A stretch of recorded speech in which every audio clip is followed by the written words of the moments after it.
Mr. Williams. Your Honor, the defense calls Chris Bertram. Thank you. Please come forward, sir. We'll get you sworn in up here.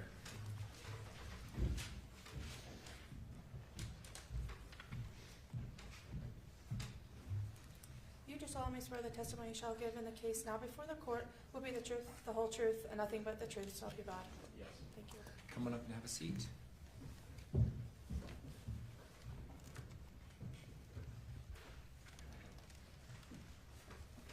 Appreciate you being here. If you can keep that mic in front of you at all times, it'll help a lot.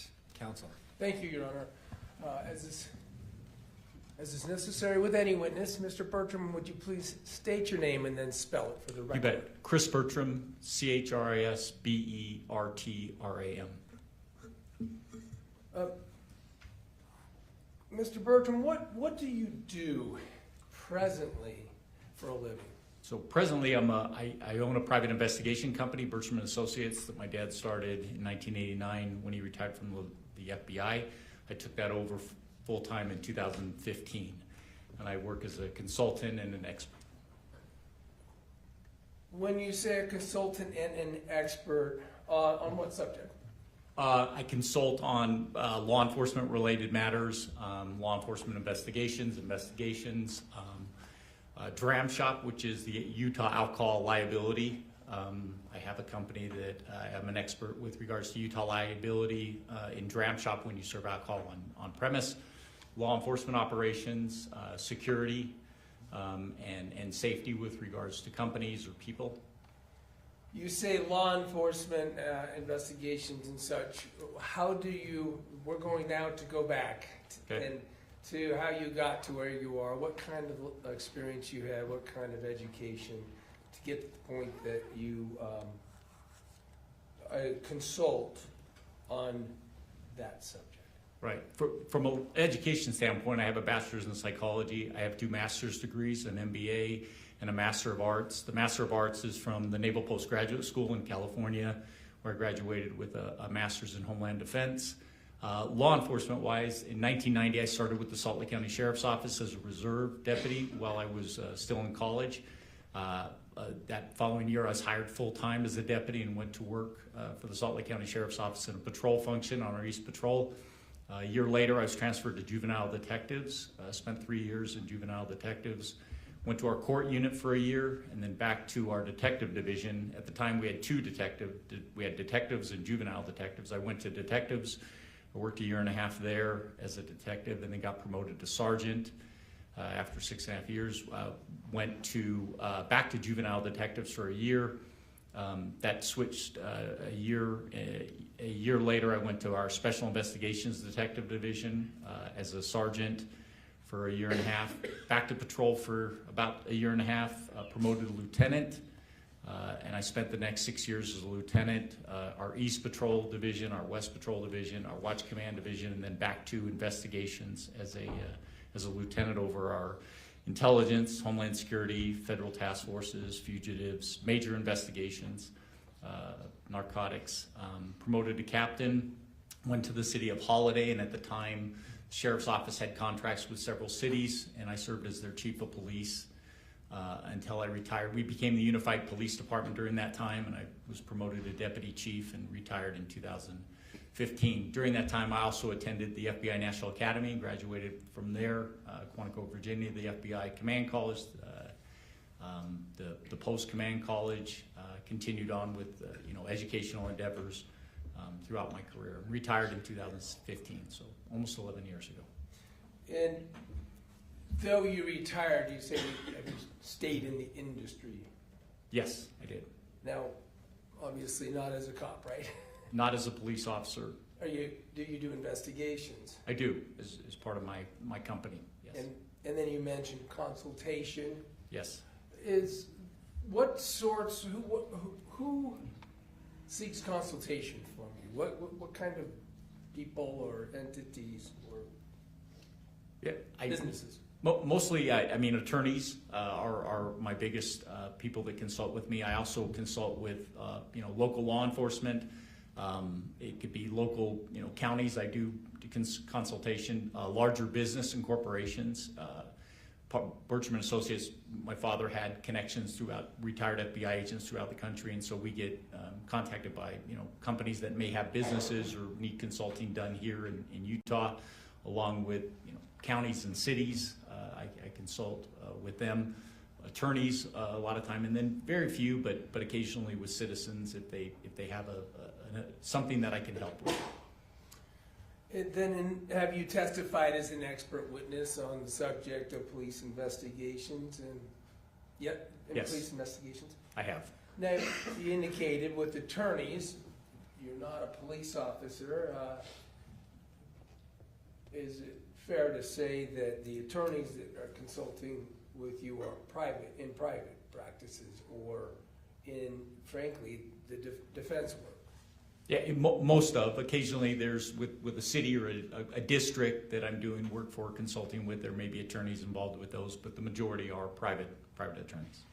So considering that the government has police, you are more likely to be the consultation source for defense attorneys in the criminal justice. Most of the time, majority of the time. And you've testified as an expert. Roughly how many times do you think? I've testified, I think, as an expert 23 times. I've done some depositions, and then the other cases that I was an expert on haven't come to testifying yet, or were resolved prior to my testimony in court. I'm gonna go ahead and assume that in all the things that you just described in terms of your expertise and your history with policing, it's involved all sorts of kinds of investigations. Yes. In other words, fraud, person crimes, sexual abuse offenses, things like that. Is that fair? That's a true statement. Now, were you involved in homicide investigations? So I was never a homicide detective with the sheriff's office. However, I worked detective jobs that supported the homicides, and so when we had a homicide, there would be times when it was all hands on deck, or there were specific units that would come out and help. And so on numerous occasions, both as a detective, a sergeant, even lieutenant and captain, we would support our homicide investigations. Since I've retired, quite a few homicide investigations, from the defense side mostly. In other words, reviewing and testifying in relation to police activity in homicides, consulting and testifying on that subject. Consulting, and also as a defense investigator, but consulting and testifying as an expert. And let me just be careful there. So sometimes you're hired to do investigative work, right? Yes. And we'll get to it, but you weren't necessarily hired in this case by me to do investigative work. No, you have a defense investigator, so no. You pointed, is that Marissa? I'm sorry, said? yeah, Marissa is your defense investigator, and so you had one, so that was not my role here. So I wasn't someone who sent you off on task to try to investigate or react to some of the features of the state's investigation. Not in this matter.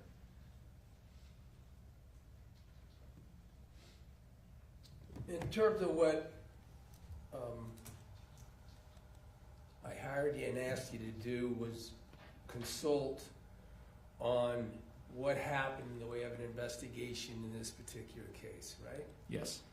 Were you provided materials to help in that task? Yes. We just learned, ironically, from a psychologist, but there's a term discovery. You understand that to be the materials that the government is required to provide that relate to their investigation. Yes. Police reports? Yes. Did you see, for instance, there's a 444-page police report in this case. Yes. Were you able to review text message communications evidence as well? So within that report that involved, there were some text messages I looked at, but the majority of which I did not review. And is that, when you work for the defense a defense attorney, me, is it fair to say that I would kind of direct what I'd like you to look at in order to get you prepared for consulting? For as an investigator or as an expert? Well, in Both. this case, it was an expert, but Right. the point is who has the resources and has to figure out how to use those when you work for defense attorneys? There is a budget, and so within that budget, I have to work within what they have, and so it's there are times there are limits to the budget. And did I ask you to focus primarily on the discovery that had to do with the investigative activity of the case? Yes. And didn't I actually say not to focus on, to be familiar with, but not to focus on the text communication data that was voluminous? Yes. So then again, on those materials, were you able to review police interviews that were done?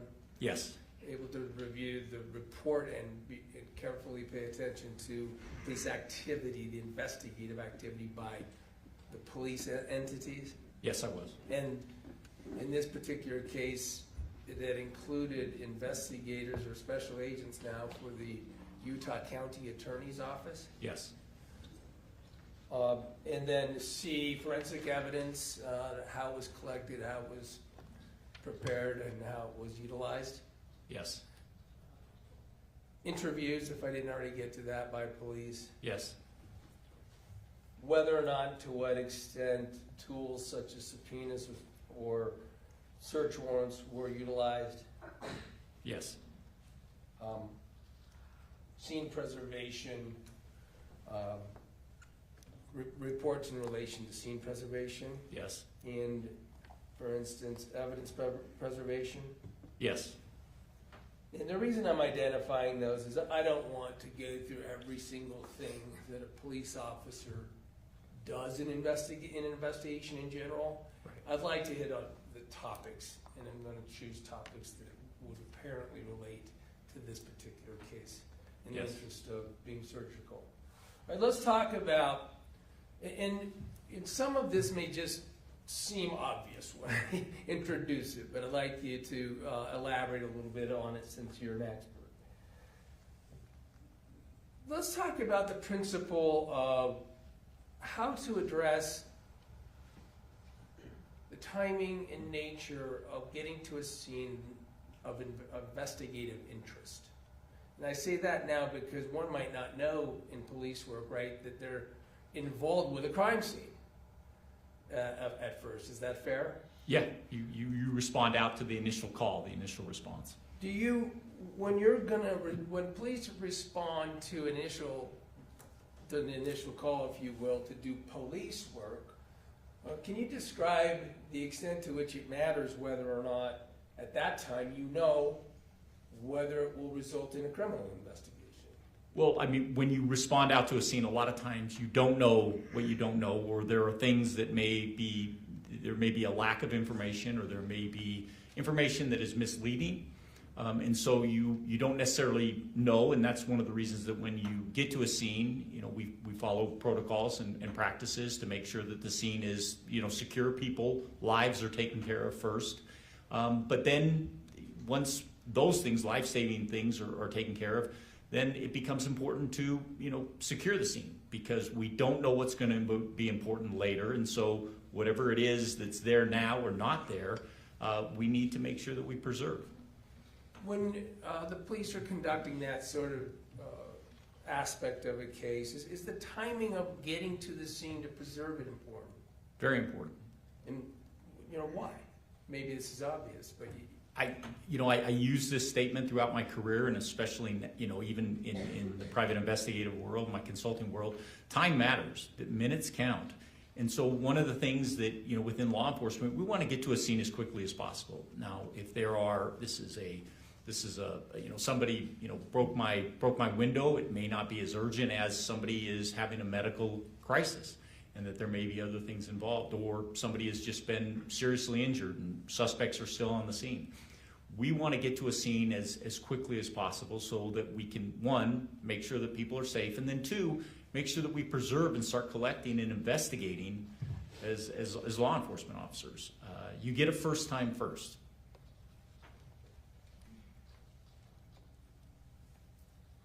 is it important to also sort of tried to keep as broad a perspective in what the scene is as possible?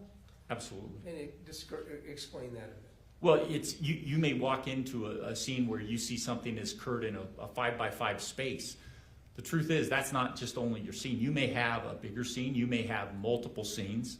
You have to keep that perspective when you come in there that what you're seeing in front of you is not it. It's bigger. And you've got to make sure that as you start your investigation, if that scene needs to widen, if that scene needs to go to different places, you need to be able to make sure that you're securing all of that.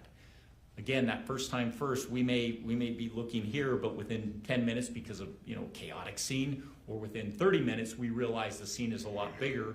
You need to make sure that we amply go out to where that scene may actually be, and if there are multiple scenes, make sure that we're securing those to make sure that we're collecting what evidence is there, what evidence is not there. Let's talk about, you said collecting, and I want to sort of deal with that concept also in terms of searching, because we hear the word searching sometimes. You said collecting.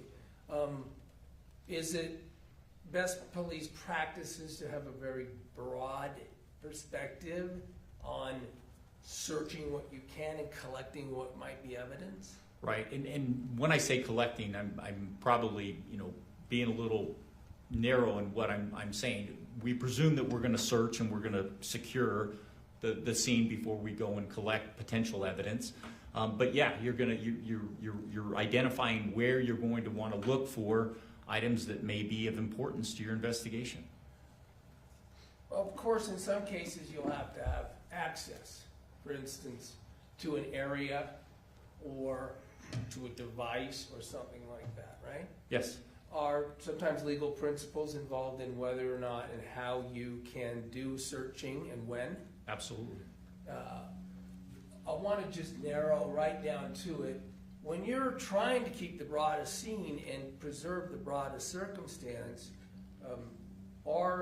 and protect that circumstance, if it involves things that people have rights to, are you able to speak to them about their willingness to allow you to do it? Yes. And sort of explain that. I mean, if somebody is present and your police are, with your experience too, and the police are wanting to do something, regardless of the rights that they have, as your understanding, do you ask them whether or not they would agree to let you do things? That's absolutely the first thing that you're going to ask. It's, why make it more complicated? If I can simply, if there's a device or an area that I want to search, it's always the ask. The first thing that you want to do is, hey, do you mind if I take a look at this? Or do you mind if I make a copy of this? Or do you mind if I have access to this area? Ask. In this particular case, in terms of responding to addressing scene security and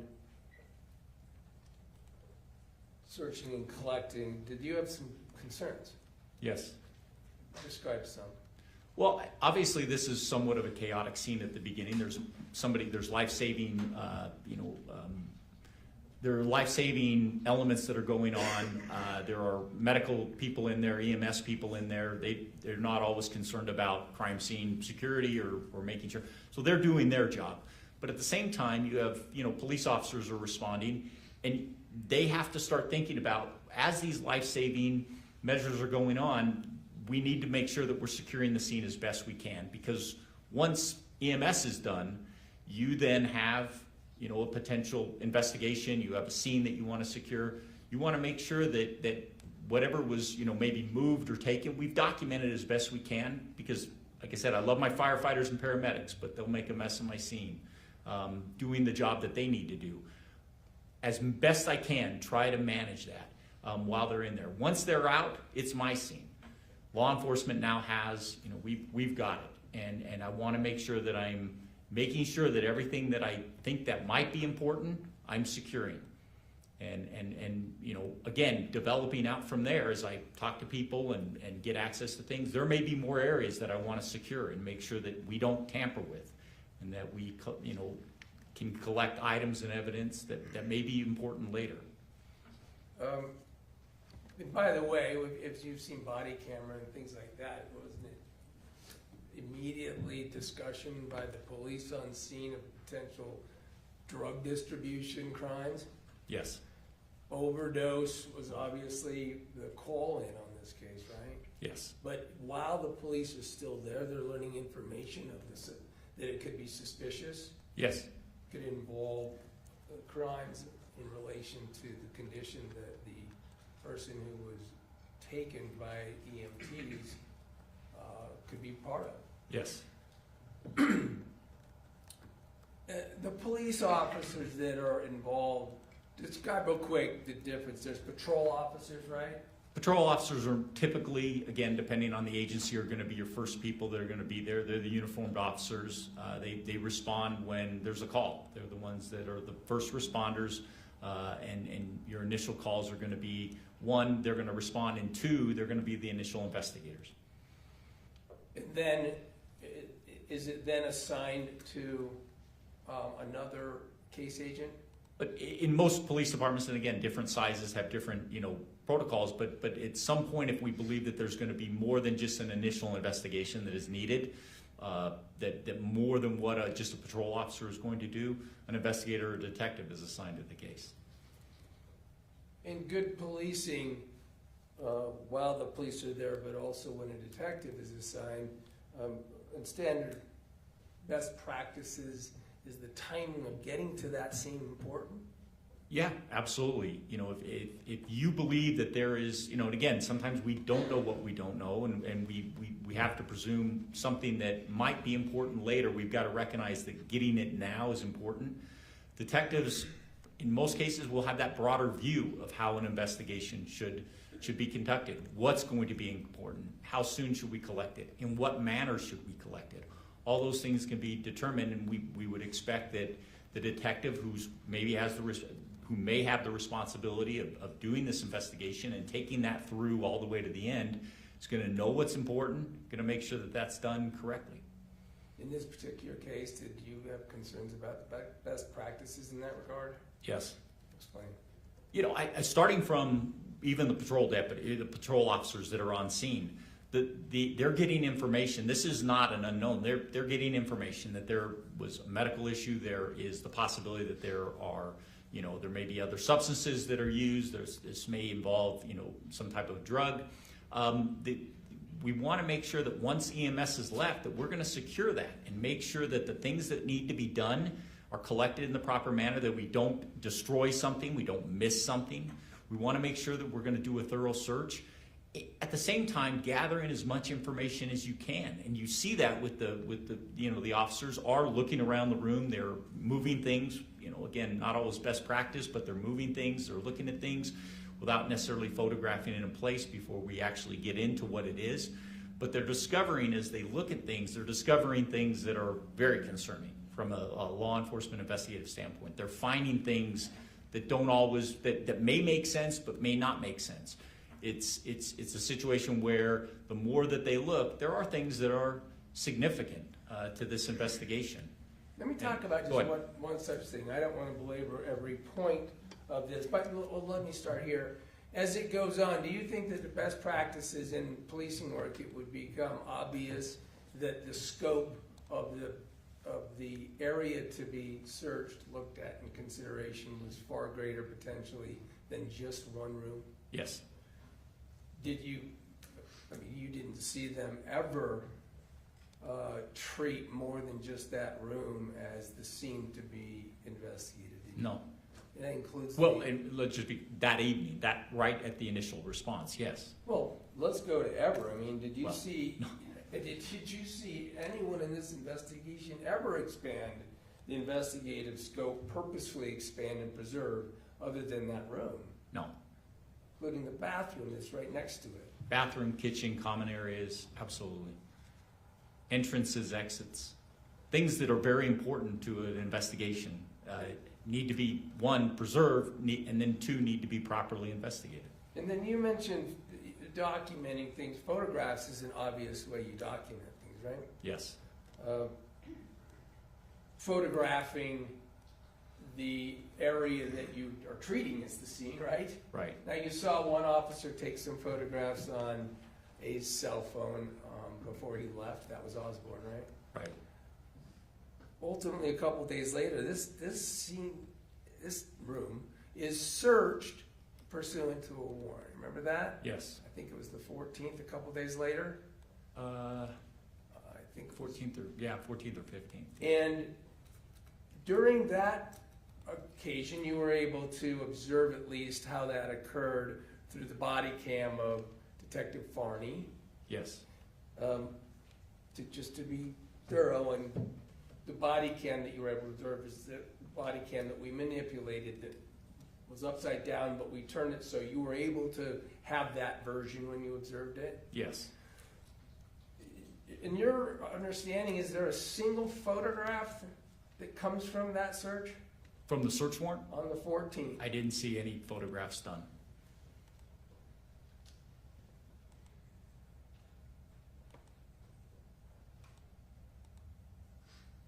We'll get to it in a minute, but there was also this ultimate addressing of the area outside on the patio with the trash search and the phantom box, we're going to call it. You recall that? I do.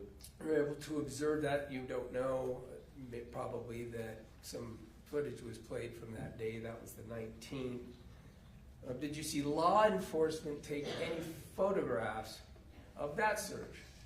No.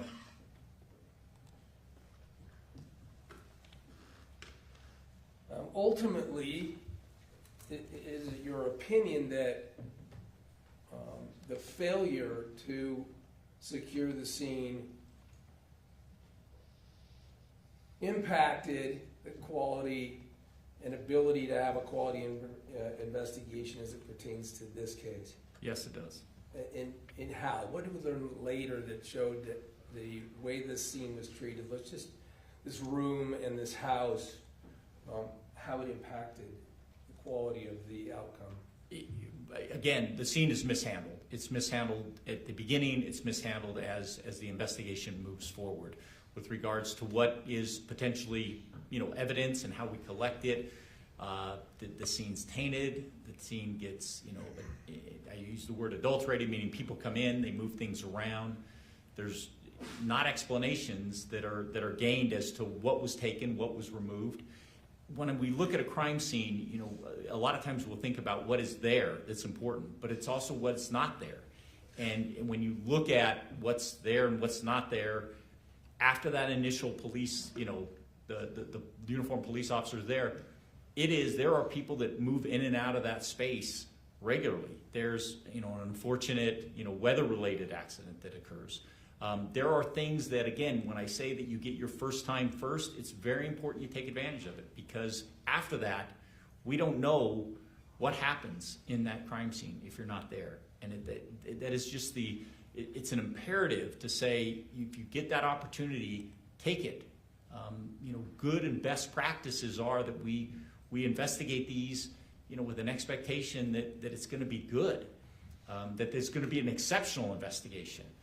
Whether it's a minor offense or potentially a major offense, that's what you deserve. I mean, I expect that as a law enforcement person, as a law enforcement executive. I expected that you want an exceptional investigation done. And if you go ahead, if you don't, go ahead. Let's go to some particulars.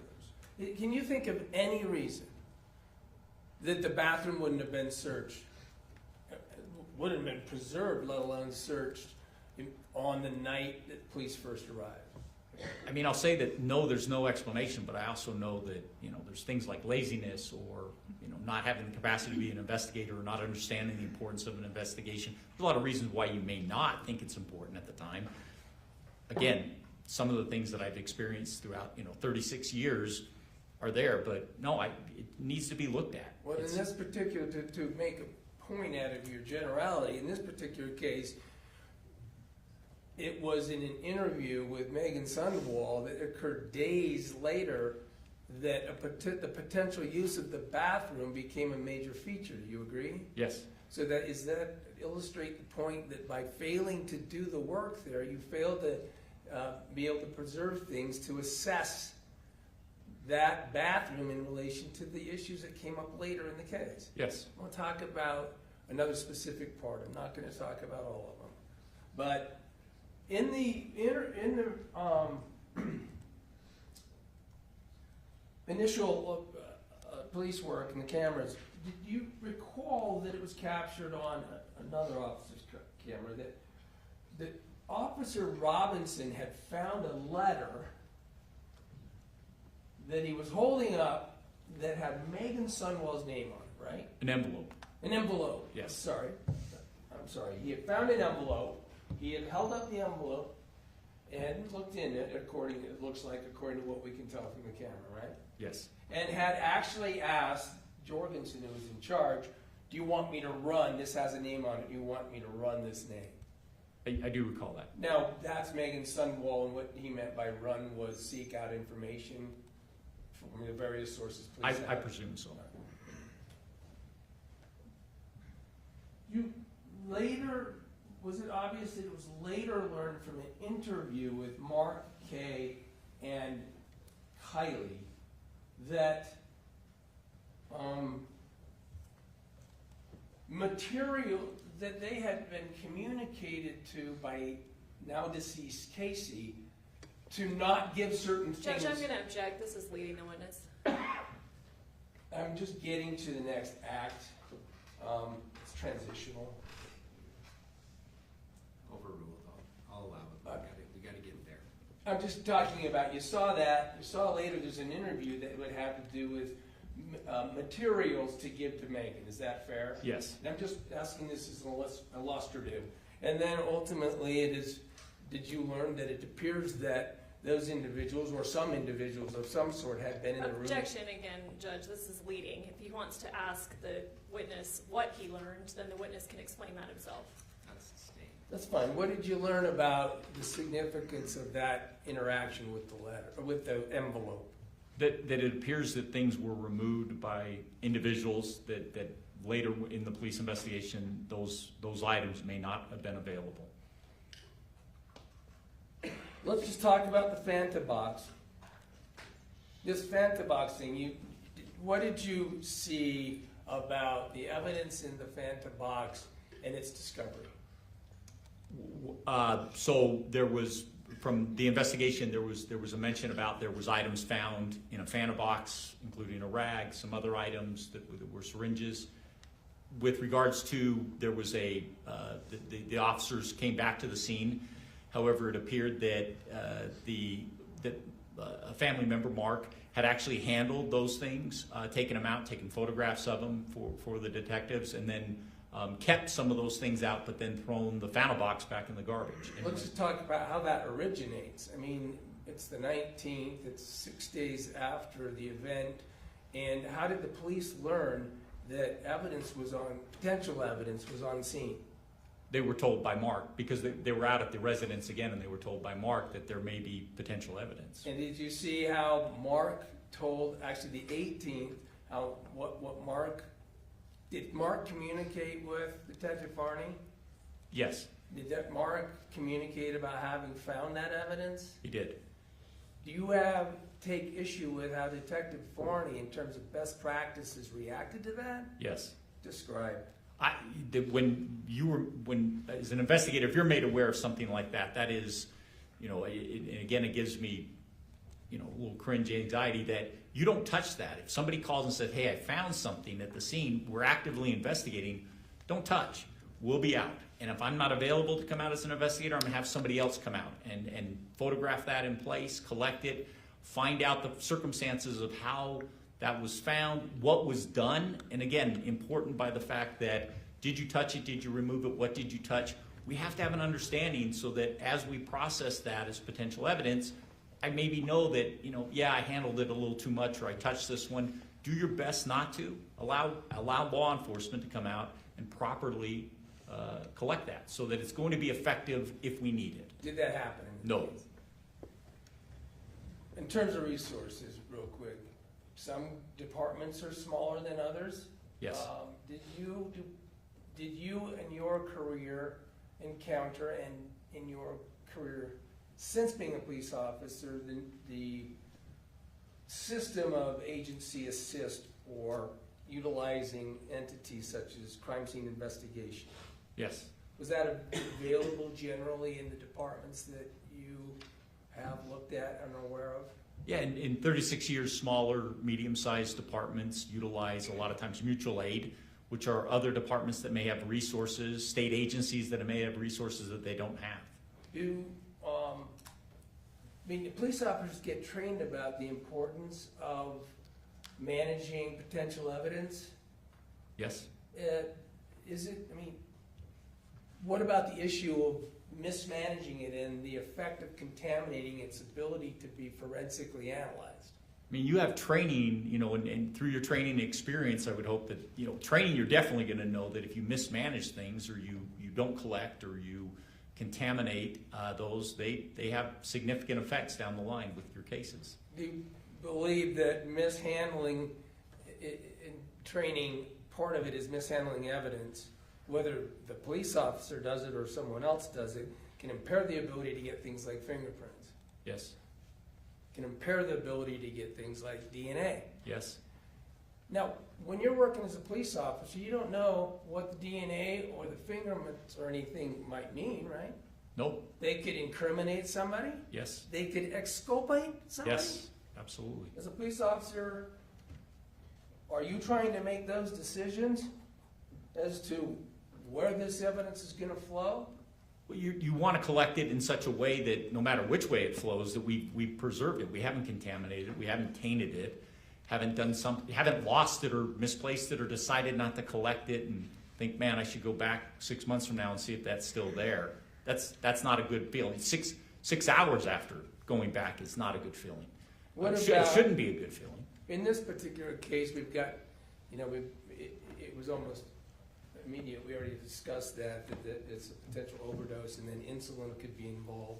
You saw syringes that were part of the evidence in the case, right? Yes. We saw a syringe that was in the room and put on a nightstand, right? Yes. Then there was a syringe found in the Fanta box 6 days later. Yes. You remember in the in-between time, there's a syringe found by Mark and turned over to the Farney and Hales when they were there on the 19th. It was found in the bedroom.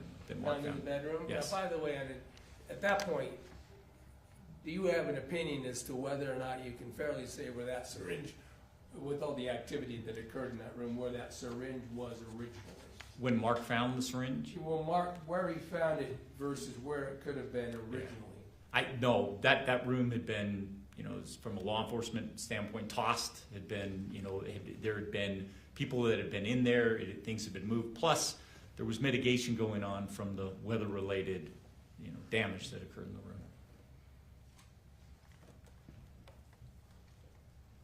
We'll talk about witness interviews real quick.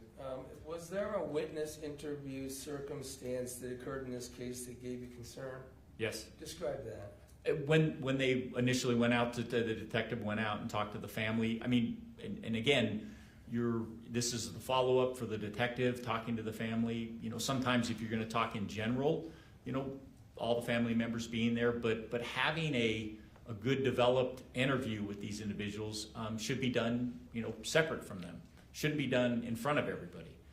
That is, potentially, again, contaminating or making suggestibility for people that may not remember something. You're, giving them the idea that, you may be even planning something in their memory. You want to make sure that these interviews are separate and that they're done, distinctly so that, nobody's standing 10 feet away and listening to what the interview is. And in this case, did you see that the apparent initial interview with Mark and Kay and Kylie was conducted at a police station, or at least a place that could be video recorded? Yes. In a room that is for formal interviews? Yes. And yet all of them were interviewed together? Yes. Did you understand that to be the first formal interview, as far as you can tell, in the case of these people? Formal interview. There have been informal conversations before then, where the case was being discussed.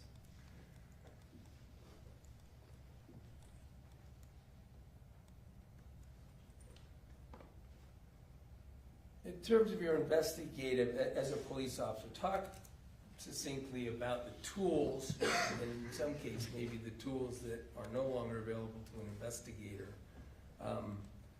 that police have. So I'm clarifying the question. Police have tools such as subpoenas and things. Yes. Do they have access to agency databases? Yes. Are those databases available to the public? No. Some of them. Are some of them protected? Yes, they're protected. It can only be used for police work? Law enforcement only. I've heard you sometimes describe the golden key. Briefly, let us know what that means in terms of police work. Yeah, I term it because of now the last 11 years. When I was a police officer, I had a golden key. I could go and ask for stuff. I had access to databases, law enforcement only databases that gave me all kinds of information. I had the ability, because of the badge, to go and ask you, can I get this from you, or would you provide this to me? And most people would want to cooperate with law enforcement investigations. Now, as a private investigator or in the private field, I don't have that. It's when I give an ask, it's just an ask, and people don't, again, give me the same consideration that I got when I was in law enforcement. Let's talk about those tools, though. Did law enforcement have the ability to subpoena records? They do. Subpoena, including like bank records or personal records or even communications records, statements, those sorts of things? Yeah, either, and we've had different, we have the ability to just write a demand letter coming from either the county attorney, district attorney's office, U.S. attorney's office, or we have the ability to get a subpoena and actually compel them to give us that information. In this particular case, let me move to some support or assistance. Did you see that Detective Forney, whatever her history or her size of Lone Peak Police Department, had support and reinforcement and help from other individuals? She did. Who was that? Richard Hills from the Utah County Attorney's Office. Did you see work done by Justin Seitsinger? From the Utah County Attorney's Office. Another sergeant, I forget, I'm dropping the name, it's my reports. At any rate, these things that you were talking about, these best practices, these expectations, will you expect those resources, someone like Richard Hales, to also understand all that? Yes. Is it fair to say that a county attorney's office has a lot of resources? Yes. Compared to the police station, the police offices and things that you worked on, in sometimes more resources in a county attorney's office than a police office has? Objection calls for speculation, lack of foundation. I tied it to his history with other agencies and the different sizes of police stations. Overruled. So you said you worked for all kinds of police entities. Some were small, some were big, right? Worked with. I worked with. Yes, I right. worked. But yeah, you did have the ability to, again, with in Salt Lake County, we have a district attorney's office. They have resources, abilities, monies that may be available, even skills like writing the subpoenas and demanding those that you could ask for their assistance in fact, regularly did. We also could, if there was a federal nexus or we could get federal assistance, we do the same, whether with the federal agency or the U.S. Attorney's Office, ask for those resources. Would you expect trained assisting officers or special agents to interject and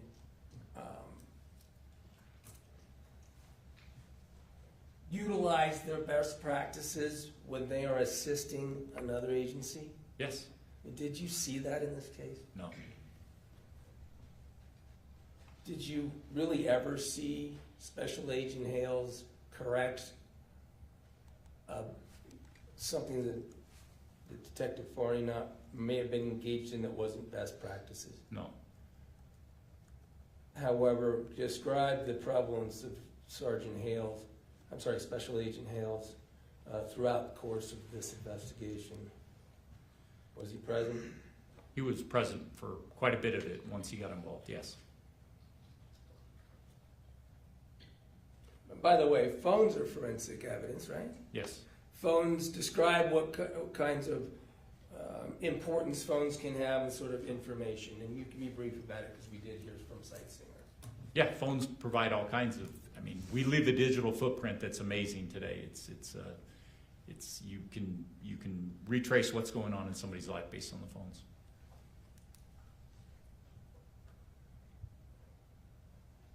And our phones available, I'll strike that.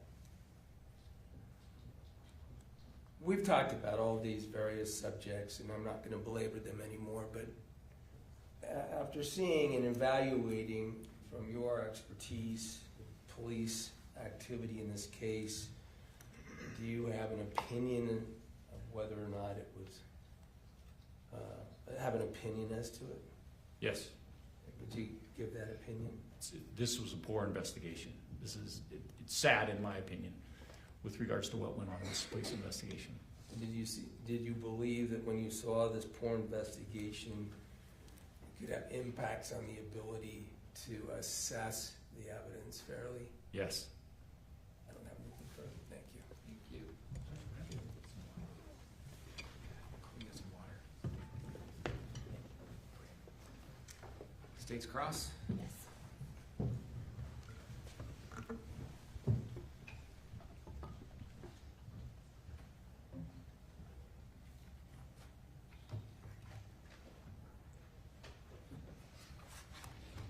Good morning, or I guess good afternoon. By 7 minutes. You and I have not had the ability to speak or meet before, is that right? No, I'm not sure who you are. My name's Lauren, I'm one of the prosecutors. Thank you, Lauren. And we have not had that ability because you were involved in another trial up until very recently, right? Objection, Your Honor. Maybe we should approach for this one? Would you allow? Is that okay?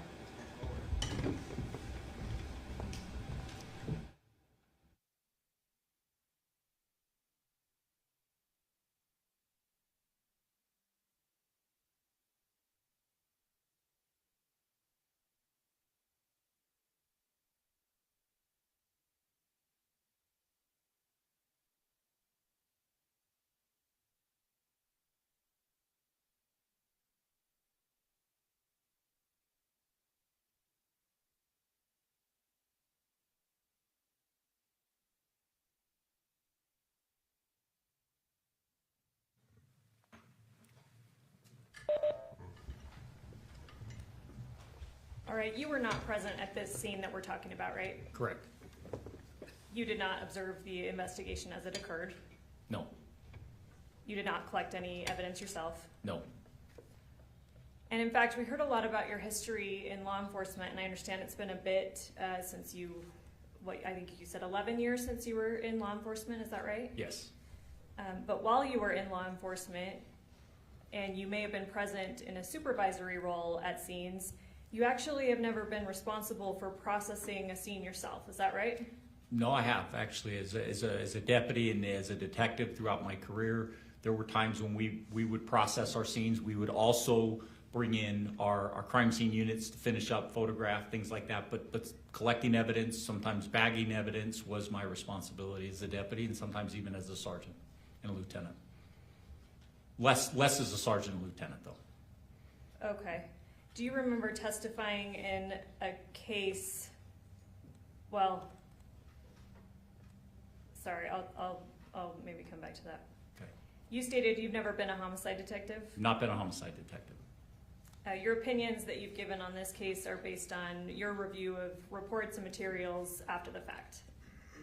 And my experience in education. Sure, Yes. fair enough. Your role here is you've offered criticism of the investigation. That's all developed in hindsight after reviewing these materials. I mean, critical decisions and lessons learned based on my opinions that there were gaps, yes. You're not offering an opinion on how Casey Terry died. No. You're not offering an opinion that this was suicide. No. You're not offering an opinion that this was murder. No. You agree that those questions belong to the jury. Yes. In real investigations, and we've heard about your experience, some evidence is missed sometimes, maybe even often some evidence is missed. Unfortunately, yes. Not every possible item is collected. Unfortunately, no.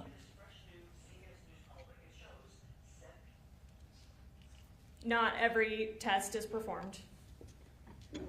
No. Maybe even natural events outside anyone's control. For instance, like in this case, a flood happened. That could unfortunately affect a scene. Yes. Yet investigations can still reach conclusions, Yes. and they can be accurate. I'm not sure I would use the word accurate with regard, if a case is, and so I can qualify it, is that if a case is incomplete and things have been missed, I'm not sure within a fairness aspect that it would be accurate. I would use the word accurate.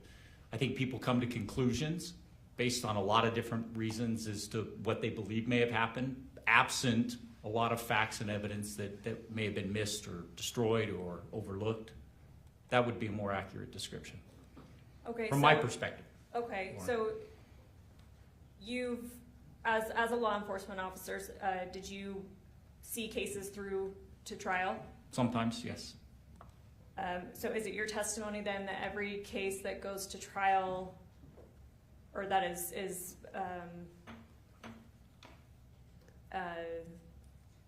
I guess enough of a full picture of a case that goes to trial, the investigation had to have been absolutely perfect? So, I want to unpack because that was a long question. Yeah, I apologize. So in my experience, both in law enforcement and now with criminal defense and victim advocacy, is it true that the cases that are incomplete go to trial? Yes, unfortunately, and sometimes to hurt my heart in some cases, but they do, yeah. We've talked a lot about best practices, but certainly no investigation is perfect. Not completely perfect. There's always something else that could have been followed up on in hindsight. I mean, there are things that sometimes you wish you could have done better or collected in hindsight. Absolutely, that comes in. But I want to qualify that not every case is mediocre or poor or very good. There are a lot of cases that I've been involved in that are exceptionally great. Okay, exceptionally great, but have you ever seen an investigation that was perfectly done? Pretty close, but maybe not perfect. You said a lot. You don't know what you don't know. Correct. Things may be missing, and maybe law enforcement's never even aware of it. Or it's a case I don't have any information about. You're right. Fair enough. Mr. Williams talked to you a lot about how scenes, right? And how scenes can expand based on what the investigator knows, right? Correct. But there are often legal limits on how and when an officer can expand or access a scene. So I'm going to unpack that a little bit. It doesn't, if an officer believes that the scene should be bigger, but we don't have direct access at that moment to it, it doesn't mean that I can't secure it and go get legal access to that scene. That would be my belief is, if I'm expanding to somewhere where I can't be or legally be, I'm still going to secure it until I have the ability to get access to it, or I'm told no. Okay, and part of that, part of one way of accessing a scene is sometimes you have to apply for a search warrant. Yes. Sometimes you may have to try to get consent for a scene. Yes. If somebody that has rights to a space, Mr. Williams asked you about that, if somebody has rights to a space, you can ask for consent to search the space. Yes. And you said that you absolutely would try to do that, right? Easiest way, easiest way. If the person that has rights to a space is in a coma, then that method is not available to you. No. You said in this case that you never saw the scope of the area investigated. You said it was never expanded. Wasn't expanded to what I believe they should have expanded to or could have. Do you know that the bathroom was in fact searched? The night that the officers were on scene or later on? Later at all? I believe that, yeah, it was searched. I think days later they went in and looked in the bathroom. And Mr. Williams mentioned this. It wasn't until an interview with Meggan Sundwall that the bathroom even came up as potentially related to the scene of what happened. I would disagree with the characterization that it came up. I mean, as a police officer, as a detective and investigator, the proximity of a bedroom, bathroom, the scope of what's going on that night that they are there with the emergency medicals. So my belief is that that is an important element to find out. You've got an area in proximity to where, you know, she was, that is probably commonly used. Everybody needs a bathroom. To me, that becomes a critical part of where I would be searching and looking for and getting access to. Sure, ideally, but unless you have legal probable cause that demonstrates that the bathroom was I'll involved. object to the notion of legal terms. I don't think that's appropriate in Cole's perspective, or conclusions that are in fact legal and involve lawyers and judges. Judge, he's talking about the ability to search places, and he has been involved in law enforcement. Certainly he knows the hurdles that are involved with the ability to search scenes. I'll allow it. So I would just say with regards to the hurdles there, because of the proximity, again, I can start with the basic. I can ask if there is somebody that has the ability to give me permission for that area or other areas outside of the bedroom. I ask. I also know. And let me Go stop ahead. you there, because we covered, someone has rights to a space, but they are in a coma. Right. You can't ask, right? Nope. Then I can apply for a search warrant. All right, and to apply for a search warrant, you have to have some nexus, some relation, and not just in physical proximity. You have to have some nexus between what's happened and why this new area is related. Well, and again, Lauren, I'm going to talk about my experience in 36 years and the evolution in the last 11 that I read search warrants. You know, and again, I'm not a lawyer, so if I use the word probable cause, that bar is, you know, is that we just have to show that there's a probability that that area could produce evidence of the crime that we're investigating. And for me to expand, and again, I look at the footprint of that area in the basement and the area surrounding that, that's all germane to this investigation. And to allow myself to write a search warrant for not only the bedroom, but that expanding area. Somebody has a bathroom, somebody has a common area, somebody has a kitchen, or maybe a living area, or an area outside that may include, you know, a deck or a garage or, you know, a vehicle. I'm going to include that, and again, a judge is going to make the determination whether I have that, but as an investigator, I'm going to make sure that I'm going to get what I need on that first time first. Right, but to get what you need, you have to have some nexus or belief that there may be items of evidentiary value in those spaces. Right. So we've covered that not the night of, but later on in the investigation, the bathroom was searched, right? Yes. The decedent's car was searched. Yes. Areas of the kitchen was searched. Yes. The fridge in the kitchen was searched. Yes. Phones were searched. Yes. You cannot say that any alleged investigative shortcoming in this case changed the medical findings. When you say medical findings, you're talking about the medical examiner's report? Yes, or toxicology findings.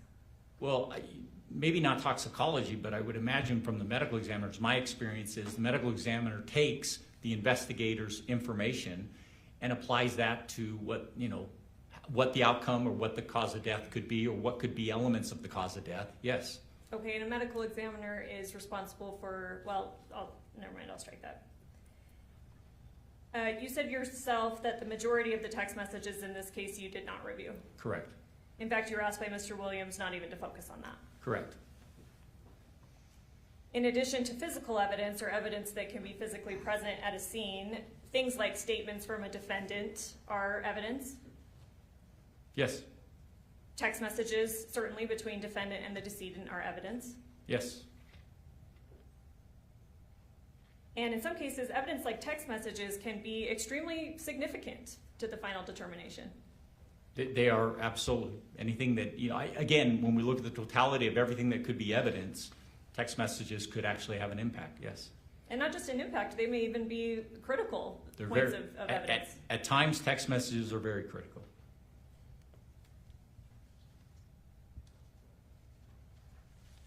So your I'll add to that, they can help corroborate timelines and other evidence. Okay. So as I understand your testimony today, you're saying that things were missed and certainly the investigation could have been more thorough. Significantly more thorough, yes. And isn't it true of most, if not all, investigations that they could have been more thorough? Not to the extent of this one, no. There are things that when I look at investigations, there are things that may not be 100% perfect. You ask me, is there a perfect investigation? And I say that in a lot of cases, no. But there are cases that I will say are very good or excellent or exceptional. There are some that are mediocre and fair. And there are others that are poor and sad, and unfortunately, you know, it's in my experience that the higher end law enforcement services, these important cases, I'm seeing, and again, I get involved in, you know, I do about 120 matters a year for the last 11 years, 70% of which are criminal defense, some of which are victim advocacy that I help, you know, law enforcement, you know, make a better case. But it is, you know, within those ranges, you're right, there's no perfect, but I know the difference between something that's exceptional and very good and something that's mediocre or poor.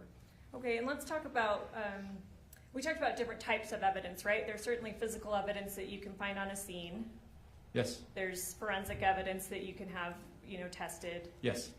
And then there are things like interviews or text messages. Yes. And when you look back at the whole picture of a particular case, some of those types of evidence may end up being more illustrative or illuminating about what happened than others. They absolutely, the presence or absence of them can add to corroborating or adding to a timeline and help make it stronger, yes. And in your assessment that this case was poorly investigated, you did not review the text messages? No. That's all I have.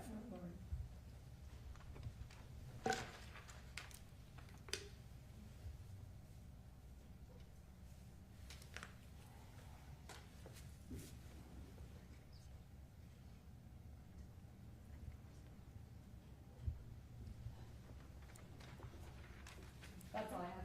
Thank you. Redirect. Very brief. The role of the police in the criminal justice system, collecting evidence. Is that what you understand the role of police to be? It's one of the roles. It's an important role. When you did your job and as you look at and evaluate these investigations, is it with regard to what can be brought to the prosecutor? Yeah, it's when you do an investigation, one of the things that I think are lacking sometimes is investigators don't realize what they're thinking about at the end, 2 or 3 years later.